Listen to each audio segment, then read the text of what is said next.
Okay, I just had a very wonderful, insightful, honest, delightful conversation with someone all about safety. I put a call out on all my social medias to women who would be open to having a conversation around the topic of safety, specifically safety with respect to, in relation to, the masculine.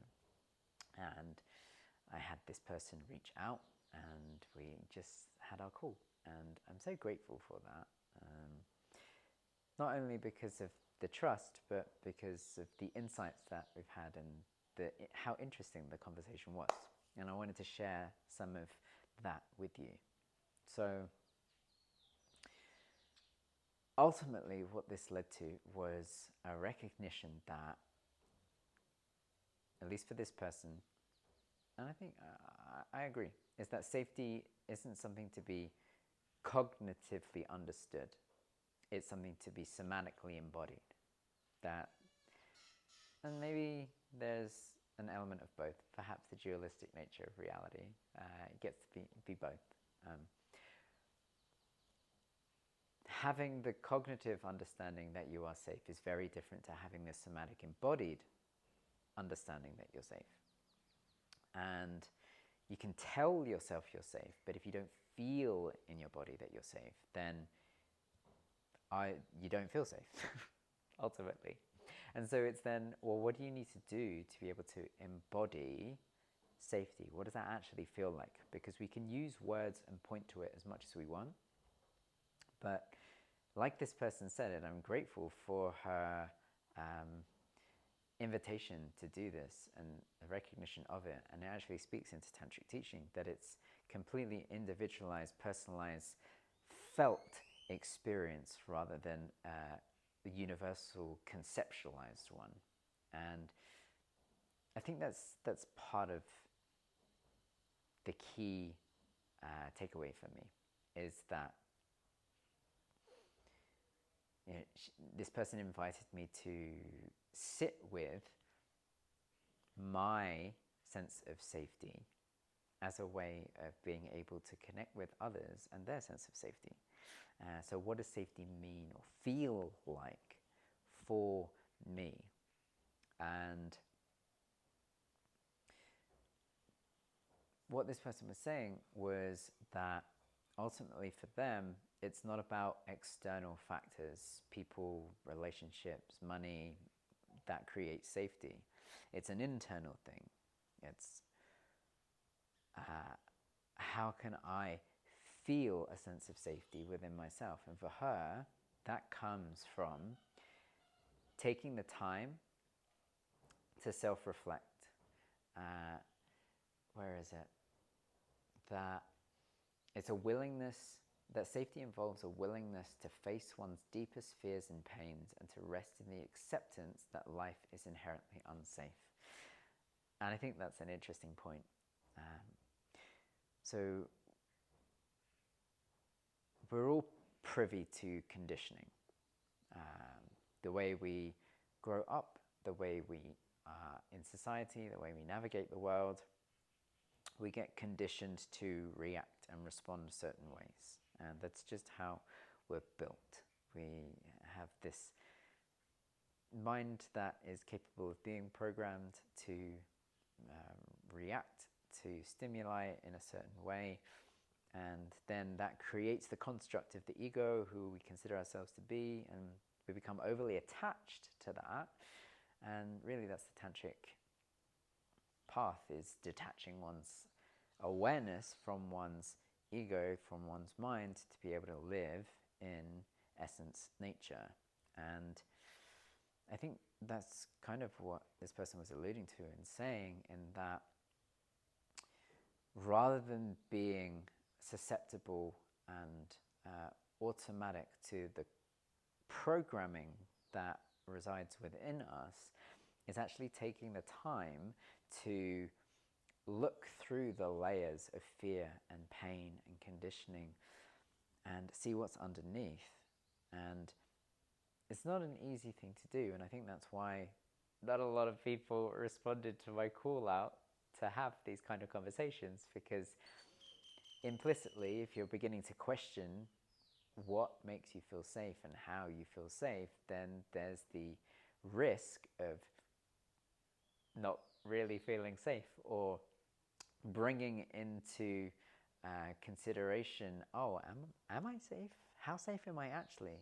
I consider myself to be safe, but when I really think about it and I go deeper and deeper, oh, there's actually all of this stuff that I'm not facing, all of these things that, were I to acknowledge them and witness them and sit with them, would create a sense of unsafety within me.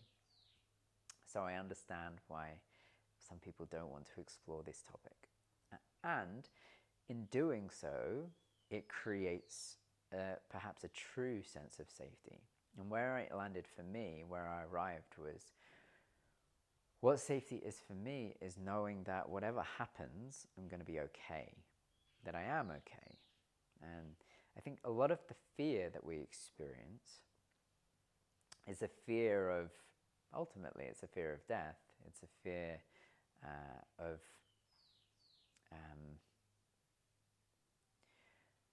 a fear of, of dying, of having to surrender this construct, this ego, this story, this narrative, this sense of self, individualized self that we believe ourselves to be.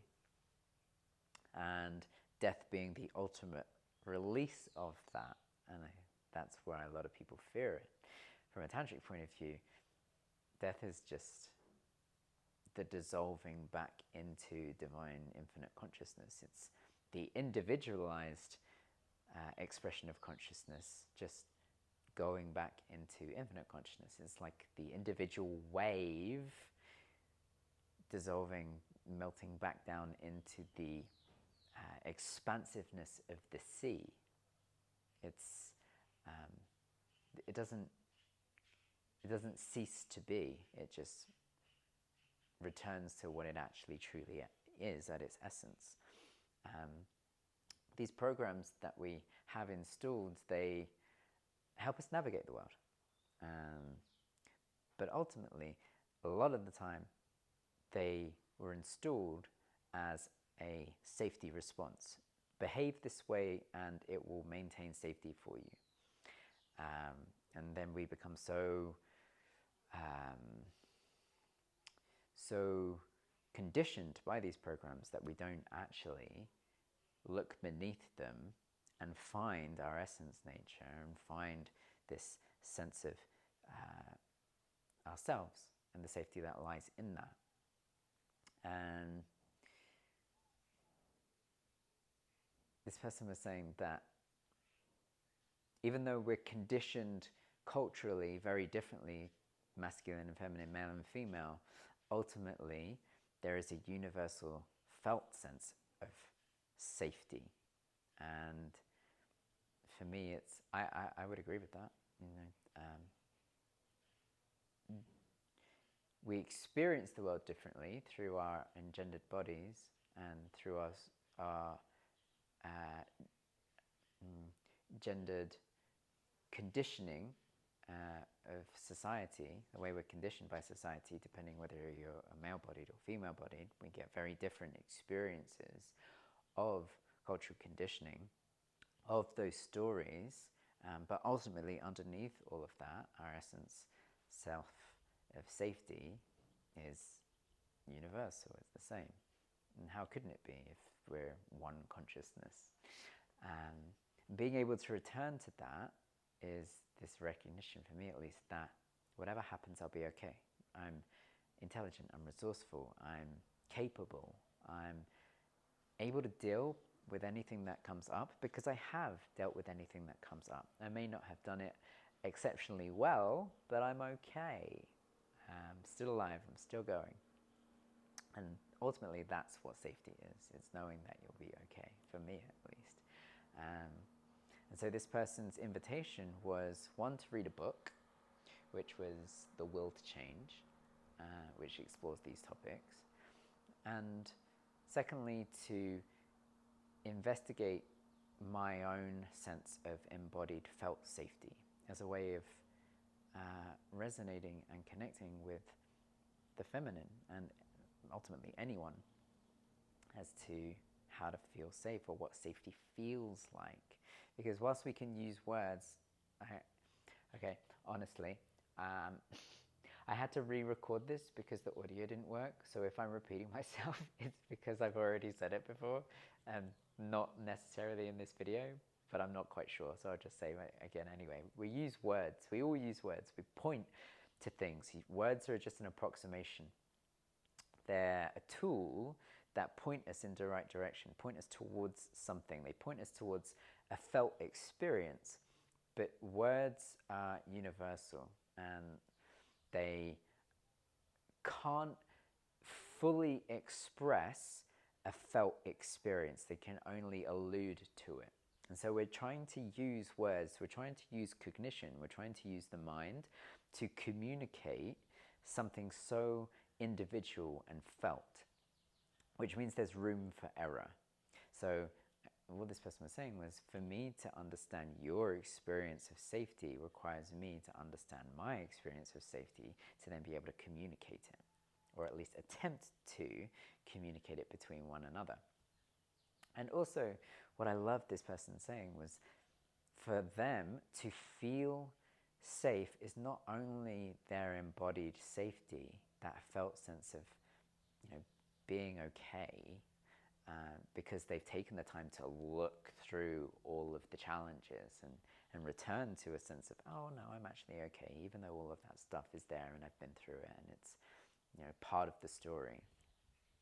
What's also required for them for safety is to be with someone essentially who's kind of done the same thing, someone who is